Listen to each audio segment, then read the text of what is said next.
Really excited about presenting Mission Impossible Rogue Nation to all of Korea and to be here with Chris McQuarrie again. This is our 5th film that we've made together, and we actually just finished the movie a week ago Saturday in London. And the moment we finished it, we went on this tour, and one of the things we do when we're making the movie is talk about all the places that we're going to go to, and we are very excited to bring it here to Korea, and I can't wait to see it on the screen this evening. So thank you all very much, and thank you for the warm welcome. Well, it's interesting. First of all, 1996, in 95, it was the first film I ever produced. It was Mission Impossible, and I'm very much a student of film. And I waited a long time. I've been asked to produce movies before that and direct films, but it was the first film when I went to Paramount that I wanted to produce.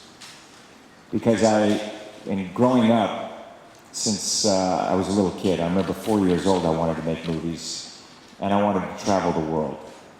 And I think that Mission, I love the theme song, and I love the TV series, and for me to be able to take a movie and go and travel in the world, what I was hoping is to have something that will go into different cultures. I could work in those cultures with an international cast and have these kinds of, the spy thriller, but a very, it's not just character, it is character story, but also the action and suspense. They're very challenging films as a producer, filmmaker to make. Creating the stories, creating the set pieces that serve as character. So, for me, I feel it's amazing that this is, the 5th one. And every time I make a film, I learn something, and particularly a Mission Impossible movie. So I'm very excited to be here to be able to present it. And Chris McQuarrie, he was not credited on Ghost Protocol, but he wrote the structure and scenes of Ghost Protocol. And to be here today is quite amazing. Now you want to hear about the A400? Is that also the A400? Yes. Yes, okay. The A400, do you want to answer that? Do you have to answer that? Okay, sorry, I know, am I talking too much? Excuse me. The A400, when Chris suggested it, he said, you want to hang off an airplane? I said, okay, let's try it out. There was a lot we had to go through to get it to the stage of shooting. We went and scouted the A400, the Airbus A400. It actually hadn't been delivered to its customers yet. And they'd never had a camera film on the outside of the plane. So we met with the engineers, the test pilots. I'm a pilot myself. I fly aerobatic airplanes. And so we were going through it to figure out how do we do it? How do we get that shot that's on the poster right there? And Chris had designed the sequence. We did a lot of testing also because physically we didn't know what's going to happen to my body when the airplane takes off, as the wind came over the wing and the fuselage. And also at those speeds, my eyes, I couldn't keep my eyes open, I realized that. So we came up with this idea to have lenses, special lenses put in the eyes, covered my eyes. Then of course there's the temperature, it was very cold. It was in the winter in England. And I knew I wanted to wear a suit. And then, of course, there was the exhaust of the jet engines that were blasting right in my face. And then, of course, there was any particle that's on the runway or in the air, a bird strike, that we were very concerned about, the G-forces on the lens, on the camera, because if anything happened and the airplane put any stress on that camera, they didn't want it coming back and hitting me. When you see the shot there, I just have one, I'm wearing a rig, but it's just a very thin wire that I'm attached to, and I'm actually holding on to the side of that.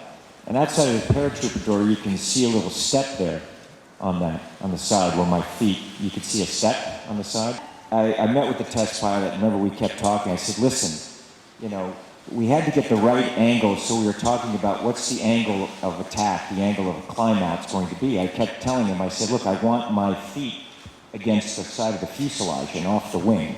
I remember him just smiling the whole time at me. He says, that's not going to be a problem, Tom. That's not going to be a problem. So we're going down the, I get attached to the airplane before the engine starts. Chris is on the inside of the airplane looking on the monitor at the angle of the camera. And do you remember you came out, do you want to add like you came out beforehand? I came outside to give Tom some direction. Get strapped on and we taxied and now we're at the top of the runway and he came out to give me instruction. And I was wearing very warm clothing, many layers of warm clothing, and I remembered how cold I was despite having so much warm clothing on.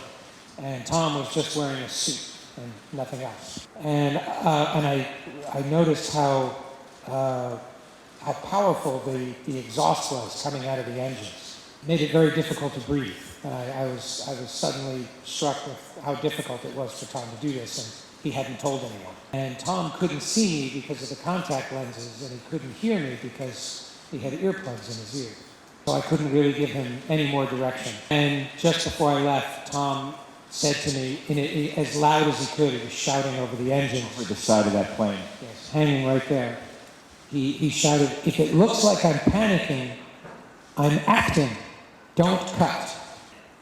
So I knew I couldn't tell the difference between whether he was acting or really panicking. So I went back on the plane and strapped myself in and thought, well, we don't know what's going to happen now. No matter what, I didn't want him to cut because I knew this was our chance to get it. And so then I knew, I was like, let's go. The pilot threw the throttles forward and we started hammering down the runway. I had a hard time keeping my feet on the wing as we were going down the runway. We were going so fast. My legs kept popping up on the side of the fuselage before we took off. And I'm acting. I know the camera, the lens, the size, and Chris and I talked so much about the sequence and the edits that he needed. We're going down the runway.